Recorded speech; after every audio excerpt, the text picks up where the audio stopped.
I will start by posing a little bit of a challenge, the challenge of dealing with data, data that we have to deal with in medical situations. It's really a huge challenge for us, and this is our beast of burden.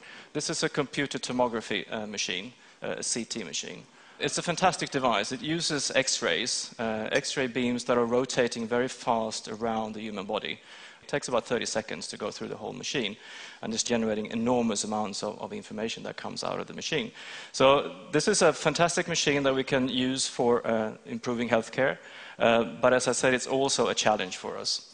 And the challenge is really found in this picture here. It's the medical data explosion that we're having right now. We're facing this problem, and let me step back in time. Let's just go back a few years in time and see what happened back then. These machines that came out, they started coming in the 1970s. They would scan off human bodies, and they would generate about 100 images of the human body. And I've taken the liberty, just for clarity, to translate that to data sizes. That would correspond to about 50 megabytes of data, which is small when you think about the data that we can handle today just on normal mobile devices. If you translate that to phone books, it's about 1 meter of phone books in the pile. Looking at what we're doing today with these machines that we have, we can just in a few seconds get 24,000 images out of a body.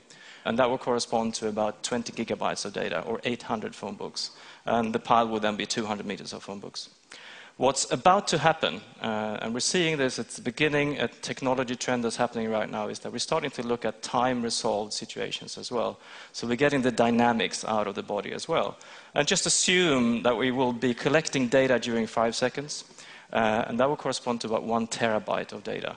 That's 800,000 books and 16 kilometers of phone books. That's one patient, one data set, and this is what we have to deal with. So this is really the enormous challenge that we have. Already today, this is 25,000 images.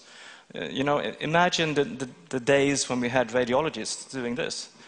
They would put up 25,000 images, they would go like this, 25,000. Okay, there is the problem, right? They can't do that anymore. That's impossible. So we have to do something that's a little bit more intelligent than doing this. Okay? So what we do is that we put all these slices together. Imagine that you slice your body in all these directions, and then you try to put the slices back together again into a pile of data, into a block of data. So this is really what we're doing. So this gigabyte or terabyte of data, we're putting it into this block. But of course, the block of data just contains the amount of X-ray that's been absorbed in each point in the human body. So what we need to do is to figure out a way of looking at the things that we do want to look at and make things transparent that we don't want to look at. So transforming the data set into something that looks like this. And this is a challenge. This is a huge challenge for us to do that. Using computers, even though they're getting faster and better all the time, it's a challenge to deal with gigabytes of data, terabytes of data, and extracting the relevant information. I want to look at the heart, I want to look at the blood vessels, I want to look at the liver, maybe even finding the tumor in some cases. Okay. So this is where this little dude comes into play. This is my daughter. This is as of 9 a.m. this morning. She's playing a computer game. She's only 2 years old, and she's having a blast. So she's really the driving force behind the development of graphics processing units. As long as kids are playing computer games, graphics is getting better and better and better. So please go back home, tell your kids to play more games, because that's what I need. So what's inside of this machine is what enables me to do the things that I'm doing with the medical data. So really what I'm doing is using these fantastic little devices. And, you know, going back maybe 10 years in time, when I got the funding to buy my first graphics computer, it was a huge machine. It was cabinets of processors and storage and everything. I paid about $1 million for that machine. That machine is today about as fast as my iPhone. So every month there are new graphics cards coming out, and here's a few of the latest ones from the vendors, and NVIDIA, ATI, Intel is out there as well. And you know, for a few $100 you can get these things and put them into your computer, and you can do fantastic things with these graphics cards. So this is really what's enabling us to deal with the explosion of data in medicine. Together with some really nifty work in terms of algorithms, compressing data, extracting the relevant information that people are doing research on. So I'm going to show you a few examples of what we can do. This is a data set that was captured using a CT scanner. You can see this is a full data. It's a woman. You can see the hair. You can see the individual structures of the woman. You can see that there is scattering of X-rays on the teeth, the metal in the teeth. That's where those artifacts are coming from. But fully interactively on standard graphics cards, on a normal computer, I can just put in a clip plane. And of course, all the data is inside. So I can start rotating. I can look at it from different angles. And I can see that this woman had a problem. She had a bleeding up in the brain. And that's been fixed with a little stent, a metal clamp that's tightening up the vessel. And just by changing the functions, and I can decide what's going to be transparent and what's going to be visible, I can look at the skull structure. And I can see that, okay, this is where they open up the skull on this woman, and that's where they went in. So these are fantastic images. They're really high resolution, and they're really showing us what we can do with standard graphics cards today. Now, we have really made use of this, and we have tried to squeeze a lot of data into the system. And one of the applications that we've been working on, and this has gotten a little bit of traction worldwide, is the application of virtual autopsies. So again, looking at very, very large data sets, and you saw those full body scans that we can do. We're just pushing the body through the whole CT scanner. And just in a few seconds, we can get a full body data set. So this is from a virtual autopsy. And you can see how I'm gradually peeling off. First you saw the body bag that the body came in. Then I'm peeling off the skin. You can see the muscles, and eventually you can see the bone structure of this woman. Now, at this point, I would also like to emphasize that with the greatest respect for the people that I'm now going to show, I'm going to show you a few cases of virtual autopsies. So it's with great respect for the people that have died under violent circumstances that I'm showing these pictures to you. In the forensic case, and this is something that there's been approximately 400 cases so far, just in the part of Sweden that I come from, that has been undergoing virtual autopsies in the past 4 years. So this will be the typical workflow situation. The police would decide in the evening, when there's a case coming in, they would decide, okay, this is a case where we need to do an autopsy. So in the morning, between 6 and 7 in the morning, the body is then transported inside of the body bag to our center, and it's being scanned through one of the CT scanners. And then the radiologist, together with the pathologist and sometimes the forensic scientist, looks at the data that's coming out, and they have a joint session, and then they decide what to do in the real physical autopsy after that. Now, looking at a few cases, here's one of the first cases that we had. You can really see the details of the data set. It's very high resolution, and it's our algorithms that allow us to zoom in on all the details. And again, it's fully interactive, so you can rotate and you can look at things in real time on these systems here. Without saying too much about this case, this is a traffic accident, a drunk driver that hit a woman. And it's very, very easy to see the damages on the bone structure. And the cause of death is the broken neck. And this woman also ended up under the car, so she's quite badly beaten up by this injury. Here's another case, a knifing, and this is also again showing us what we can do. It's very easy to look at metal artifacts that we can show inside of the body. You can also see some of the artifacts from the teeth. That's actually the filling in the teeth, but because I've set the functions to show me metal and make everything else transparent. Here's another violent case. This really didn't kill the person. The person was killed by stabs in the heart, but they just deposited the knife by putting it through one of the eyeballs. Here's another case. It's very, very interesting for us to be able to look at things like knife stabbings. Here you can see that the knife went through the heart. It's very easy to see how air has been leaking from one part to another part, which is difficult to do in a normal standard physical autopsy. So it really, really helps the criminal investigation to establish the cause of death, and in some cases also direct the investigation in the right direction to find out who the killer really was. Here's another case that I think is interesting. Here you can see a bullet that has lodged just next to the spine on this person. And what we've done is that we've turned the bullet into a light source. So the bullet is actually shining, and it makes it really easy to find these fragments. During a physical autopsy, if you have to dig through the body to find these fragments, that's actually quite hard to do. one of the things that I'm really, really happy to be able to show you here today is our virtual autopsy table. It's a touch device that we have developed based on these algorithms using standard graphics GPUs. It actually looks like this, just to give you a feeling for what it looks like. It's really, it really just works like a huge iPhone. So we've implemented all the gestures that you can do on the table. And you can think of it as an enormous touch interface. So if you were thinking of buying an iPad, forget about it. This is what you want instead. Right. Steve, I hope you're listening to this. All right? All right. Okay.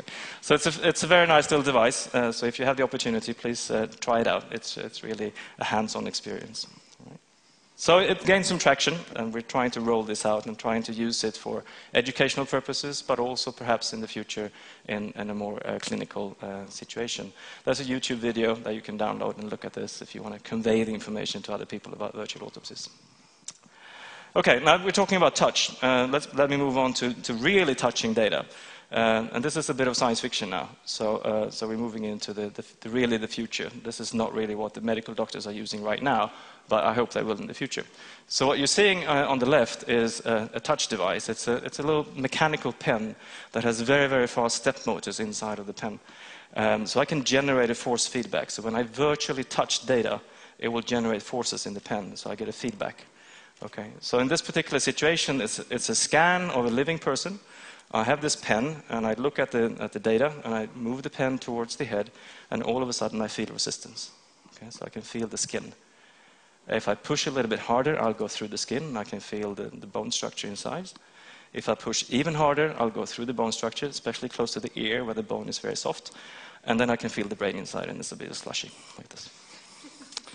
So this is really nice. And to take that even further, this is a heart. And this is also due to these fantastic new scanners that just in 0.3 seconds I can scan the whole heart. And I can do that with time resolution. So just looking at this heart, I can play back a video here. And this is Carl Johan, one of my graduate students who's been working on this project. And he's sitting there in front of the haptic device, the force feedback system. And he's moving his pen towards the heart, and the heart is now beating in front of him. So you can see how the heart is beating. He's taking the pen, and he's moving it towards the heart, and he's putting it on the heart, and then he feels the heartbeats from the real living patient, and he can examine how the heart is moving. He can go inside, push inside of the heart, and really feel how the valves are moving. And this, I think, is really the future for heart surgeons. I mean, it's probably the wet dream for a heart surgeon, to be able to go inside of the patient's heart before you actually do surgery, and do that with high-quality resolution data. So this is really neat. Now, we're going even further into science fiction, and we heard a little bit about functional MRI. Now, this is really an interesting project. MRI is using magnetic fields and radio frequencies to scan off the brain, or any part of the body. So what we're really getting out of this is information of the structure of the brain, but we can also measure the difference in magnetic properties of blood that's oxygenated and blood that's depleted of oxygen. And that means that it's possible to map out the activity of the brain. So this is something that we've been working on, and you just saw Mats, the research engineer there, going into the MRI system, and he was wearing goggles, so he could actually see things in the goggles, so I could present things to him while he's in the scanner. And this is a little bit freaky, because what Mats is seeing is actually this. He's seeing his own brain. So Mats is doing something here. Probably he's going like this with his right hand, because the left side is activated on the motor cortex. Right? And then he can see that at the same time. These visualizations are brand new, and this is something that we've been researching for a little while. This is another sequence of Mats's brain, and here we asked Mats to calculate backwards from 100. So he's going 100, 97, 94, and then he's going backwards. And you can see how the little math processor is working up here in his brain, and is lighting up the whole brain. And this is fantastic. We can do this in real time. We can investigate things. We can tell him to do things. You can also see that his visual cortex is activated in the back of the head, because that's where he's seeing. He's seeing his own brain, and he's also hearing our instructions when we tell him to do things. The signal is really deep inside of the brain as well, and it's shining through because all of the data is inside of this volume. And in just a second here, you will see, okay, here, Mats, okay, now move your left foot, okay? So it's going like this, okay. For 20 seconds, it's going like that, and all of a sudden it lights up here. So we get motor cortex activation up there. So this is really, really nice, and I think this is a great tool, and connecting also to the previous talk here, this is something that we could use as a tool to really understand how the neurons are working, how the brain is working, and we can do this with very, very high visual quality and very fast resolution. Now, we're also having a bit of fun at the center, so this is a CAT scan. I don't know if you computer-aided tomography. Okay. So this is a lion from the local zoo outside of Norrköping, Kolmården. Elsa. So she came to the center, and they sedated her and then put her straight into the scanner. And of course, I get the whole data set from the lion. And I can do very nice images like this. I can peel off the layer of the lion, I can look inside of it. And, we've been experimenting with this. And I think this is a great application for the future of this technology, because there's very little known about the animal anatomy. What's known out there for veterinarians is kind of basic information. And we can scan all sorts of things, all sorts of animals. The only problem is to fit it into the machine. Okay, so here's a bear. It was kind of hard to get it in. And, the bear is a cuddly, friendly animal. And here it is. Here's the nose of the bear. And, you might want to cuddle this one until you change the functions and look at this. So be aware of the bear. All right. So with that, I'd like to thank all the people that have helped me to generate these images. It's a huge effort that goes into doing this, gathering the data, developing the algorithms, writing all the software. So some very talented people. My motto is always, I only hire people that are smarter than I am. And most of these are smarter than I am. So thank you very much.